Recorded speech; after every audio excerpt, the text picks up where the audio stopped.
ప్రభాస్ నటించిన తాజా horror fantasy చిత్రం ది రాజా సాబ్ బాక్సాఫీస్ వద్ద దూసుకుపోతోంది.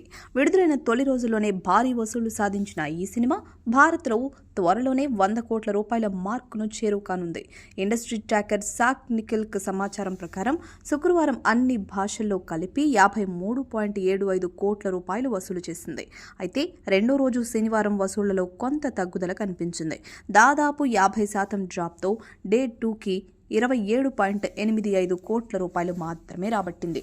ఇప్పటికే ది రాజా సాబ్ తొలి రోజే ప్రపంచవ్యాప్తంగా 112 కోట్ల రూపాయలు గ్రాస్ కలెక్షన్లు సాధించి రికార్డు సృష్టించింది.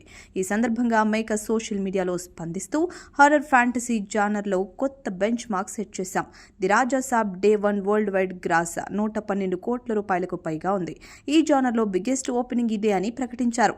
అయితే డే 2న తెలుగు వర్షన్ మొత్తం ఆక్యుపెన్సీ 44%గా నమోదైంది. హిందీ వర్షన్లో 12.95%, తమిళ వర్షన్లో 21.11% ఆక్యుపెన్సీ నమోదైంది.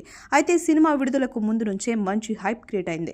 మొత్తం 3,615 షోల్లో 1,29,454 టికెట్లు అమ్ముడుపోయి 3.55 కోట్ల రూపాయలు అడ్వాన్స్ బుకింగ్ ద్వారా వచ్చాయి. బ్లాక్ చేసిన సీట్లు కలిపితే ఈ మొత్తం 8.62 కోట్ల రూపాయలకు చేరింది.